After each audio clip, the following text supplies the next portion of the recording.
प्रिय क्रांती मित्र हो, जय भीम, जय अशोक, जय संविधान, जय भारत। बिनडोक असला, एखादा व्यक्ती अक्कल शून्य असला, अक्कलहीन असला की तो मूर्खासारखा काही बडबडत राहतो.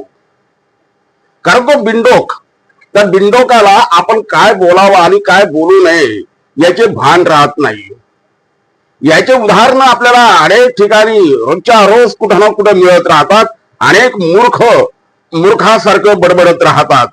त्यात आता तो एक कोणीतरी स्वतःला धर्मगुरू म्हणून घेणारा कोणीतरी तो पाखंडी राम भद्राचार्य नावाचा हा एक जो पाखंडी आहे तो एक मूर्खासारखा बडबडलाय. आता हा जो कोणी राम भद्राचार्य आहे याच्या अनेक विधान आतापर्यंत वादग्रस्त ठरलेले आहेत. का मूर्खासारखा बडबडत राहतो आणि त्यामुळे याला राम भद्राचार्य म्हणावं की अभद्राचार्य म्हणावं असाच प्रश्न पडतो. मित्रांनो, ह्या आधी हा राम अभद्राचार्य जो कोणी आहे पाखंडी याने एक विधान केलं होतं की प्रत्येक हिंदूंनी 3-3, 4-4 मुलं जन्माला घालावी. अर्थात कोणी किती मुलं जन्माला घालावी हा ज्याचा त्याचा प्रश्न आहे. भारतीय कायद्यानं काही सीमा आखून दिलेल्या आहे. अर्थात त्या भारतीय कायद्याच्या अंतर्गत राहूनच प्रत्येक भारतीयाला आपली कृती करावी लागणार आहे. परंतु हा माणूस जो स्वतः लग्न न करता लोकांना सल्ले देत बसलाय. ठीक आहे, तो त्यांना आपला धर्मगुरू मानतो म्हणून घेतो, तो भाग वेगळा. परंतु आता तो थेट संविधानाबद्दल बोलायला लागला. काल परवा त्याने एक मूर्खासारखं विधान केलं. म्हणतो की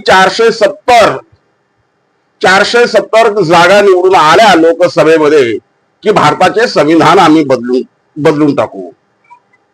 या माणसाला बाबासाहेबांबद्दल प्रचंड आकस आहे. हा आंबेडकरी द्वेष्टा आहे, आंबेडकरी द्वेषी आहे, आंबेडकरी द्रोही आहे. हा बाबासाहेबांबद्दल देखील कालपर्यंत अनाप शनाप काही बडबडत होता.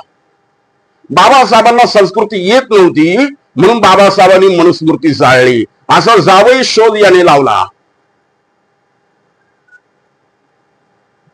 बाबासाहेबांना संस्कृत भाषा येत होती का नव्हती हे त्याला दिसत होतं. हा पराकोटीचा आंबेडकर द्रोही, आंबेडकरी द्वेषी आणि त्या द्वेषातून त्यानं काल परवा जे विधान केलं ते विधान त्याच द्वेषातून केलंय. संविधान बदला. बाप बदलणं इतकं सोपं आहे? संविधान बदललं? अशा या देशद्रोही लोकांवर, जे भारतीय संविधानाच्या विरोधात बोलतात, अशा देशद्रोही लोकांवरती सरकार कारवाई का करत नाही हा आमचा प्रश्न आहे. सरकारनं अशा पाखंडांना जेलमध्ये टाकावं.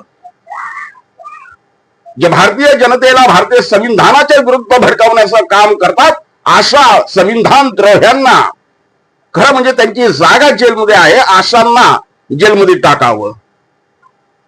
राम भद्राचार्यानं जे काही अभद्र विधान केलेलं आहे त्या राम भद्राचार्याचा जागोजागी निषेध होताना दिसत आहे.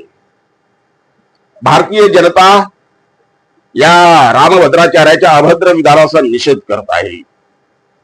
कोणी त्याला बिनडोक म्हणतोय, कोणी त्याला अक्कलहीन म्हणतोय.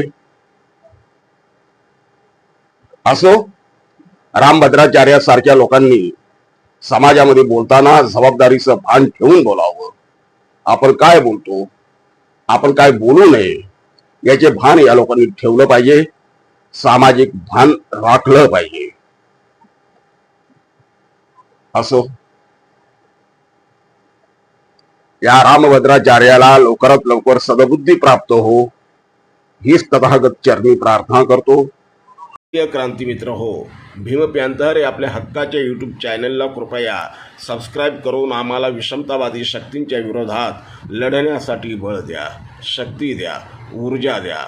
कमेंट करा, लाईक करा, शेअर करा.